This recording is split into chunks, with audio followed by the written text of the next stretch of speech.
안녕하세요.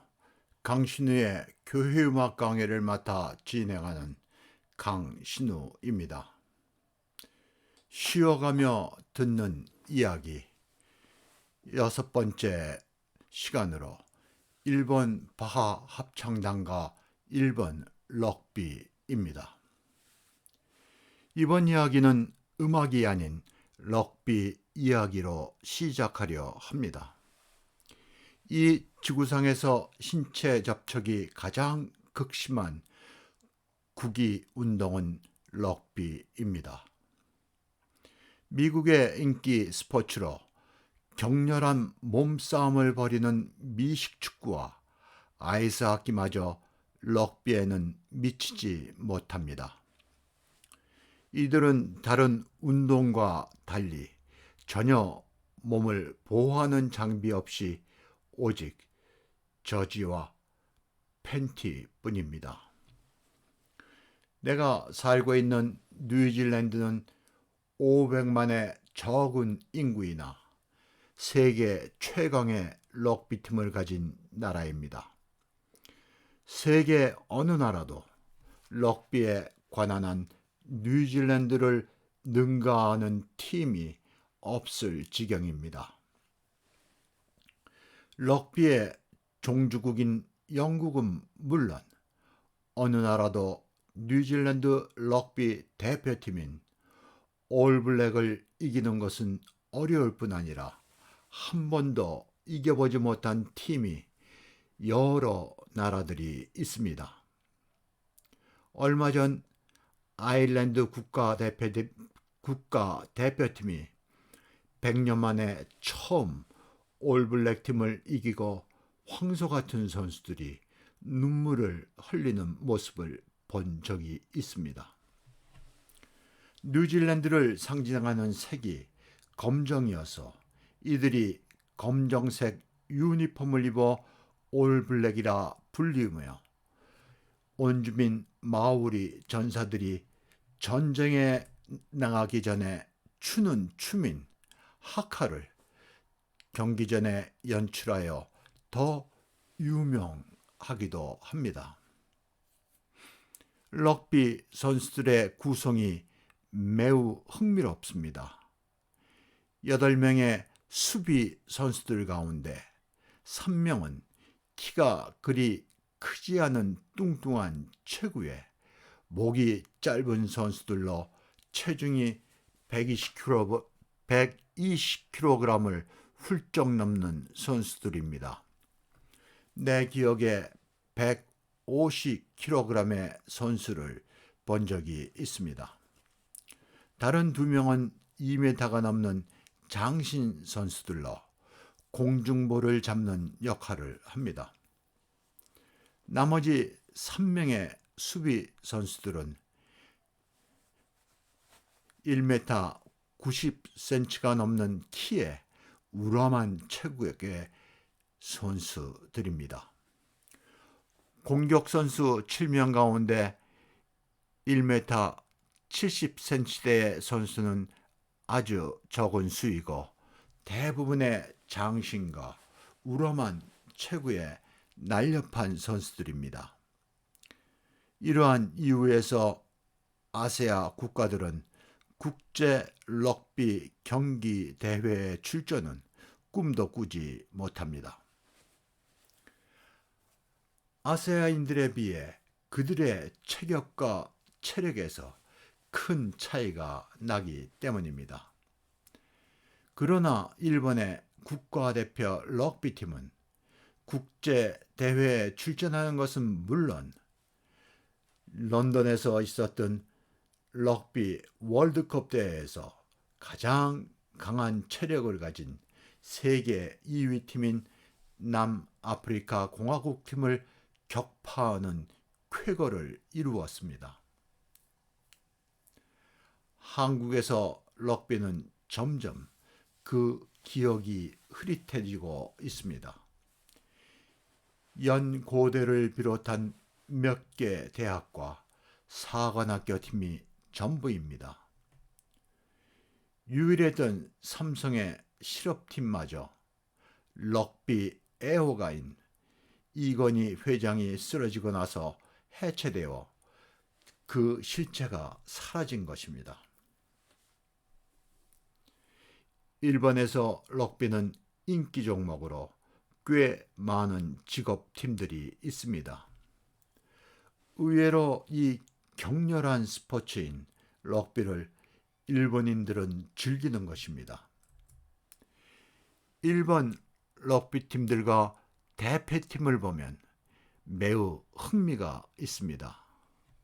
이 럭비팀들의 선수 구성이 일본의 바하 칸타타 전곡을 연주하고 녹음한 일본 바하 합창단과 너무도 닮아 일본 럭비에 대한 이야기를 하는 것입니다. 다른 직업 스포츠는 자국 선수들을 중심으로 몇 명의 외국 선수들로 구성되는 것이 일반이나 일본의 럭비 팀들은 이와 정반대입니다. 외국 선수들이 대부분이고 적은 수의 일본 선수들로 팀이 구성되어 있습니다. 더 나아가 팀의 주축 선수들이 외국 선수들입니다. 일본 대표팀 역시 이와 다르지 않습니다. 그러나 일본 사람들은 이 팀들에 대한 관심과 응원이 대단합니다.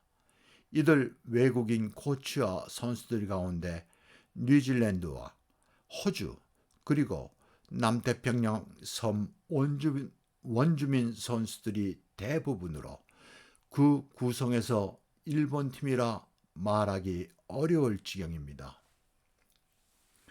세계 럭비협회 규정에 일정 기간 이상 한 나라에서 선수 생활을 한 선수로 그들 나라에서 국가대표가 아니었던 선수는 그 나라 대표팀에서 뛸 수 있는 자격이 부여되어 일본의 국가대표 럭비팀이 국제대회 참가가 가능한 것입니다. 이는 신체적으로 열세인 아시아 국가들을 위한 배려가 아닌가 생각됩니다. 일본 바하 합창단도 일본 럭비팀과 비교되고 닮아 럭비 이야기로 시작한 것입니다. 일본의 바하 합창단 바하 콜리지움 저펜은 지휘자 마사키 스즈키로부터 시작되었습니다. 스즈키 박사는 오르간과 하프시코드 주자이며 지휘자로 또한 음악학자로 네덜란드에서 바로크 음악을 공부하고 일본으로 돌아와 일본 바흐 합창단을 지휘하고 시작하였습니다. 그 뒤에 25년에 걸쳐 바흐 칸타타 전곡을 연주하였고 이를 음반으로 출판하였습니다. 세계적으로 바로크 음악 전문가들은 오르간과 하프시코드 주자이고 지휘자이며 한편으로는 바로크 시대 음악학자들입니다. 네덜란드는 바로크 음악과 바흐 음악을 전문으로 하는 여러 연주 단체들이 있습니다. 이 가운데 100년이 넘는 역사를 가진 네덜란드 바하 소사이어티 그리고 톤 코프만이 지휘하는 암스테르담 바로크 오케스트라가 한국의 바로크 음악 애호가들에게 널리 알려진 것 같습니다. 유럽에서 가장 바로크 음악이 활발하고 빈번하게 연주하는 나라가 네덜란드입니다. 그가 바흐 합창단을 시작할 때 이를 위한 일본의 여건과 환경이 거의 가능치 않은 것이었습니다. 바하의 음악이 생소할 뿐 아니라 어려우며 독일어로 불러야 하는 것이었습니다. 이와 함께 연주할 바로 그 시대의 옛 악기는 물론 이를 연주할 연주자가 전무한 상태였습니다. 이러한 어려움을 극복하고 합창단을 시작한 지 25년 만에 200여 곡의 바하 칸타타 전곡의 녹음을 마치고 세계적인 연주 단체로 발돋움한 것입니다. 이 공로로 그는 네덜란드 개혁교회 캄펜 신학대학 역사상 처음으로 그 대학 명예 신학박사 학위를 받게 되었던 입지전적인 인물입니다. 이 합창단 연주회나 녹음에서 독창자 거의 모두와 악기 연주자 가운데 많은 유럽인들이 참가하고 일본인들은 짧은 독창곡이나 합창을 담당합니다. 이 합창단과 일본 럭비팀이 여러 면에서 닮았습니다. 생각과 구성 그리고 과정이 비슷하여 이 이야기를 하는 것입니다. 이들의 열린 마음과 어려움을 극복하고 도전하는 가운데 성취하는 그 자세가 크게 나는 감명을 받았습니다. 끝으로 내가 가장 좋아하는 스포츠 종목의 하나인 럭비 이야기를 맞이하고 마무리하려 합니다. 영국에서 럭비는 그 과격한 모습과는 달리 상류사의 스포츠입니다. 이와 상대되는 축구는 서민들의 운동 경기로 대중성에서 럭비를 크게 앞섭니다. 한편 축구는 직업팀 선수들의 보수가 아주 높은 편이나 럭비는 직업팀으로는 보수를 적게 받고 있습니다. 그들이 받는 보수는 다른 인기 스포츠에 크게 미치지 못합니다. 내가 럭비를 좋아하는 이유 가운데 하나는 다른 운동 경기에 비하여 판정이 정확하고 합리적이며 심판 판정에 선수들이나 스태프들이 절대 복종하는 것입니다. 나는 어느 경기에서도 심판 판정에 선수들이 크게 불만을 표시하거나 격한 행동을 취하는 모습을 본 적이 없습니다. 격렬한 경기 가운데 반칙한 선수가 심판에 의해 퇴장을 당하여도 순한 황소처럼 눈을 껌뻑이며 운동장을 떠나는 모습이 어느 때는 안쓰러워 보일 지경입니다.